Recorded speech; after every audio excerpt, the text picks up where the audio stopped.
Hello everyone. Welcome to the second day of Crypto Expo. Pleasure and delighted to be here. I was here last year, always a pleasure. So I'm here again, and today the topic of discussion will be on why money is broken, and I'll be unveiling some truths about the financial system that we live in today. So my keynote today is actually inspired by an author that I really respect, Lynn Alden. Oh, she talks about broken money and the system that is why it's broken. So let's hope this thing works. Oh, it does. Good. Okay, let's go. Okay, great. So I'll go through the overview. So I'll be introducing who I am. What is money, firstly? The history of money, inflation, what it means for you, the 7 metrics of money, and what about Bitcoin? Okay. Quick introduction. So I am a community builder, like as was mentioned. I help devise marketing strategies in the form of video content because I feel this is what really sells. I feel, and I'm going to say this out loud, email marketing is kind of dead. I think today we're in videos, short form, and all of us are ADHD. We all have it to some degree because we're always notifications. Inboxes are super clogged and congested. People want the quick highlight views in a video format. That's what I truly believe in. I believe that really does sell. So that's what I do. It's what allowed me to go to many conferences, speak, and also devise strategies for many startups to help them get through and penetrate the market with their ICO or their product launch or whatever it is, their exchange. I help with their community building aspect. So, like I said, Lynn Alden, she only released the book a year ago, not too long ago, so it's very, very up to date with today's metrics. So we're going to go through some of her insights and her personal opinions and thoughts about why money is broken. So as we know, what is money? Money has no intrinsic value. It's just used for one purpose, medium of exchange, right? You exchange one thing for another, and that money is what allows that meeting point to happen. You have a good, and I give you money for it, and you give me the good in exchange. Right? It was actually invented around 3000 BC during the ancient Mesopotamia times. And yeah, at the time it was barter system, which I'm going to go through right after this slide. Now, today, which we're going to go through later, why we put value and faith on money and why it's so subjective, it's because of supply and demand, right? I'll go on this side, actually, because back then, 6000 BC was barter system. People had, spears, and you had food. People would trade spears for food in those times. Or if you had, coats, something to keep you warm, they would have to trade. But it's only based on double coincidences. Like only if you have that in that moment, and I have this in this moment, we can do a trade. Then it moved on to clay tablets. Clay tablets was actually used to, just before metal coins. So it was like the before metal coins. Metal coins was then used actually in China. They developed it during the times, and it was used to actually trade. Next became first paper money. So before actual banknotes, the first paper money was actually created from trees in China. Then there was a banking system actually produced in around 1100 to 1200 AD, first medieval banking system. A bank was actually produced because of those paper monies, allowing people to, just before gold, people were able to exchange money in a bank. Then we had Europe. UK was very, very big on gold. Gold today, at the time, each gold was backed against a banknote. So you would go to the bank, you have a banknote, but they would only give you a banknote based on, as in an actual physical money, based on how much gold you would put inside the bank. And then we had the credit system, credit cards, debit cards, which we have today, still today, which we use, like PayPal and all these things online because of the internet boom, right? So, people pay with cards. I don't know when the last time I used cash. And now, 2009 and onwards, we have this thing called Bitcoin. And without Bitcoin, we wouldn't have this conference today. So with her, she actually says, scratch all that. Money begins with ledgers. Forget all the history. Because even in the barter system times, people had to keep in mind, they didn't have any paper or accounts at the time, accountants. How would you track your assets and liabilities at the time? How would you track who owes me my food or who owes me my spear? How would you track that? It's based on trust. Purely trust and people you actually interact with. Facial recognition, facial memory. Money is fundamentally a ledger. And we have this system. We have systems to keep these ledgers in place, right? Double entry bookkeeping. You know, assets and liabilities. These are just ledgers, nothing new. We use the term ledger today, and in the form of Bitcoin and ledger, and storing your Bitcoin on a cold wallet as opposed to hot wallet. But it's just fundamentally bookkeeping. Nothing new here. Assets equals liabilities and equity. Together they make up the company's balance sheet. This is money. Then in 1971 we had the abolishment of gold. Right? This led to the birth of fiat. So governments and central banks now can print as much money as they want because, unfortunately, gold at the time, gold was great, but too many customers were coming to the banks and they wanted to be able to serve everybody, all the population. How could they do that? There's not enough gold. There's not enough, So instead, right, they printed money and they lent it to business owners to increase economic activity. Right? This worked. It worked, actually. Whether it works today or not is a separate question I'll get into, but it worked. It increased the amount. Now, with money supply, everybody was able to have a bank account, trade, and economic activity was bolstered for the country. Now, why it led to some inflation inequality is that, see, you have money increasing, but land doesn't increase. Land is still the same. Money is great for the landowner because, I can increase my price every year. But the tenant or the wage owner or the wage payer is still paid the same wage, still pays a higher rent fee, and doesn't own. So for the owners, it's perfect. You get to benefit. But for the tenants, the everyday workers, they suffered. It led to inflation and inequality. Now, money and currency, this is when the abolishment of gold, where actually each gold bullion is backed with a banknote. When that got scrapped, it changed to currency. You're not being paid in money, guys. You're being paid in currency. And this is actually said by, same thing here. Inflation inequality happened as a result. So rent prices were this amount at the time. Salary was the same. Rent price grew up, and salary still stayed the same. So if you're a landowner, good for you, because you own land. If you own land, you're top. But if you're not a landowner, you suffer. So that's why inflation inequality actually suffered as a result. Declining value of the US dollar, as we see from the years from 1920 all the way up till now, the purchasing power of the US dollar keeps going down because we keep printing money. We keep printing money. The craziest part is that we're taught by society that currencies that we're being paid in is as good as gold. This is complete false. So with this said, US debt is rising year on year on year. It doesn't matter what administration. It doesn't matter you're a Republican. It doesn't matter you're a Democrat. Debt ceiling keeps going up, and they have to raise it. Why? Because if they don't, they go into bankruptcy. They have to raise it every year. Doesn't matter if you're Republican or Democrat, conservative, Lib Dem, doesn't matter. So, and as a consequence, the government has to raise austerity measures, taxes. You have to tax everyday people to pay their debt. How are they going to pay their debt? They have to tax you guys.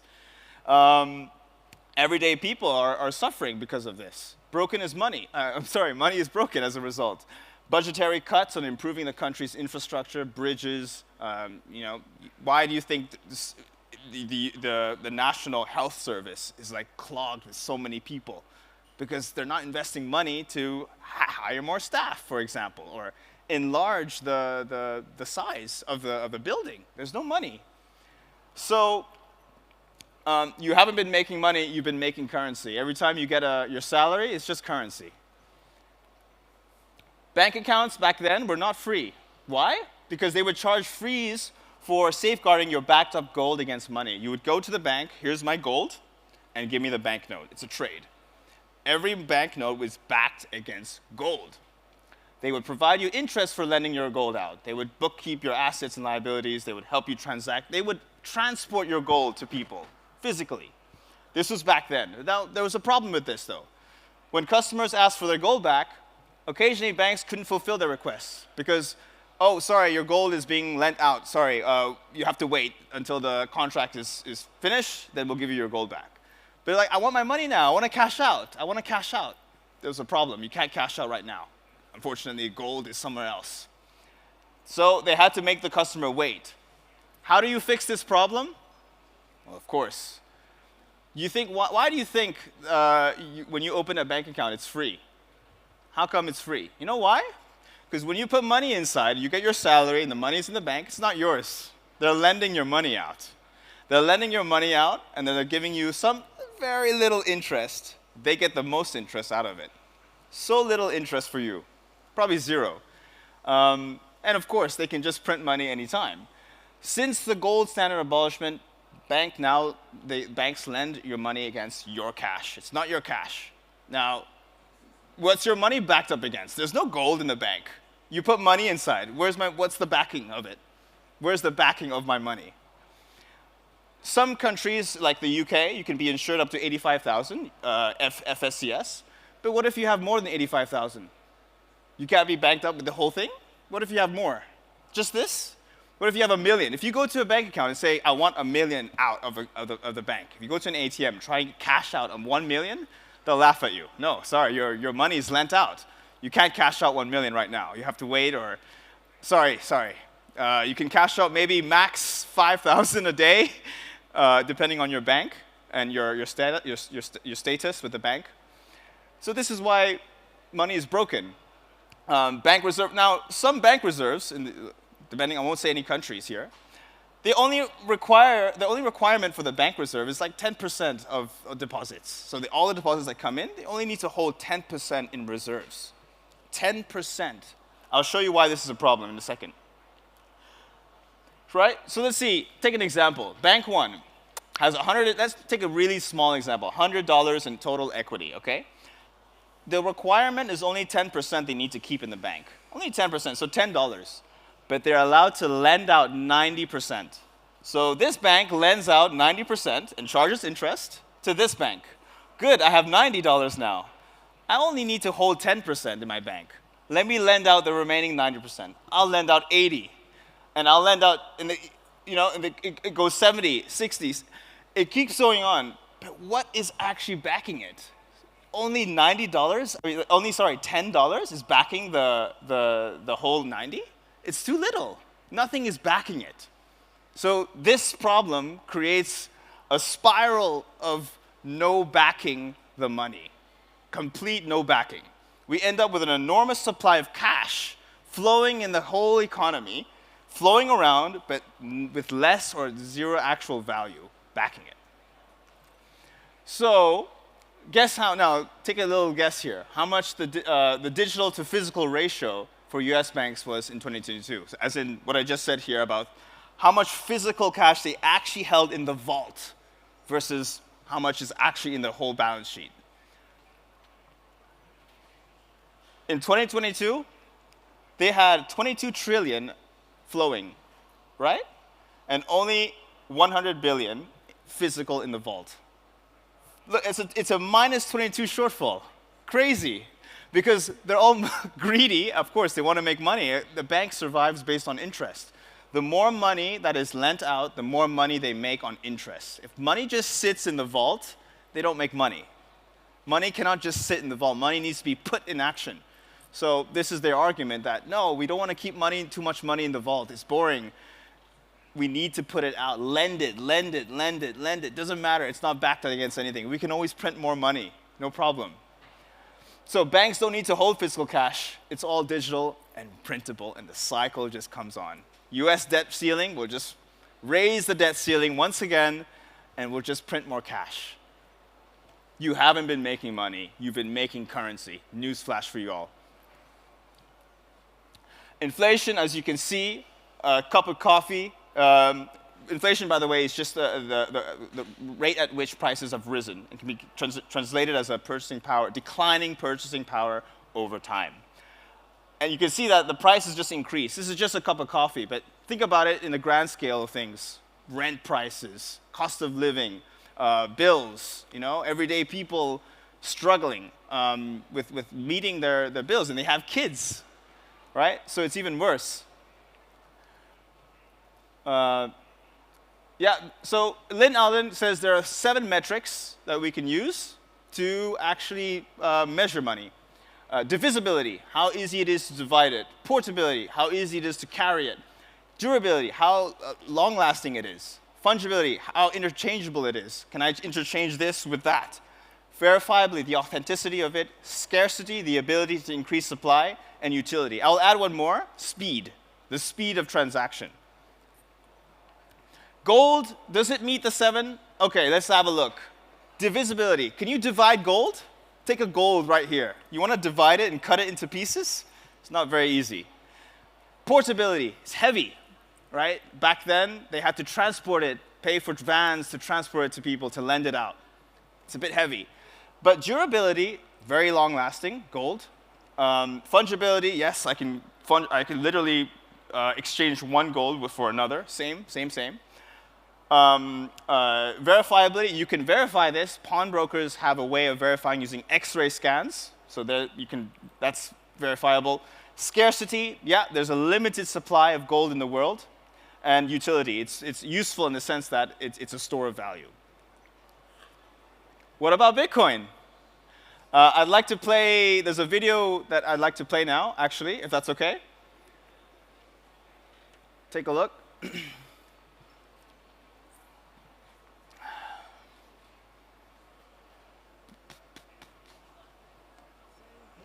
All right. With sound, please. Paper money has value because someone says so. Bitcoin is different. It's like digital gold. It has value for many of the reasons gold does, but that's only the start. Gold originally had value because it was scarce, but no one knows how much is left to dig up. Bitcoin, on the other hand, has a limited supply, 21 million, and it can never be counterfeited. Every day, more people are buying it, making it more scarce, making it more valuable. But you can also split it up because every Bitcoin is divisible by a lot. Each Bitcoin can be split into 100 million smaller units. So if one Bitcoin was worth $1 million, the smallest unit, called a Satoshi, would be worth 1 penny. So you can send whatever amount you want, and no one can stop you, because no central authority controls it. So unlike with banks and credit card companies, you don't need approval to use it, and no one can decide to just print more or shut it down. It puts the power back in all our hands. Bitcoin lets you control your finances. Kraken lets you buy Bitcoin. Kraken, see what crypto can be. I use Kraken, I'm a big fan. I came from the UK, so I use them as well. I won't need to go through this, but you can see Satoshis, you can divide it, no physical carrying needed, no physical wear tear. Bitcoin is a fungible asset, 1 BTC is equal to any 1 BTC. Transactions are signed using cryptography. There's a way to scan it and check it on the transaction on the blockchain. Scarcity, there will only be 21 millions in circulation, not more ever. And how utility it is, how useful it is. So I think we meet the requirements right there already. Oh, yes, I want to show this. You can see how using the printable dollar, 1998, 2005, how much the dollar has actually declined in value versus Bitcoin, right? You see how much Bitcoin is now increasing in value with time. You're actually able to afford more things with Bitcoin than with the dollar. 1 Bitcoin is now, what is it, 70,000 right now? Last I checked, right? 70,000, what can that buy you? Probably a lot of things. Probably a whole year of rent even in some places. So here's a useful meme for you. And I want to close off with this meme. My time is up. I hope you had a chance. The whole point of this was why money is broken. I will deliver another keynote on Bitcoin my next time. I want to just, thank you for my time. Thank you for your time. Thank you for listening. I really appreciate it. I hope this was insightful. And I speak at many events. I deliver keynotes. If you're interested to partner with me, please, let's connect. Scan the QR code, and let's get in touch. So thank you so much. Appreciate it.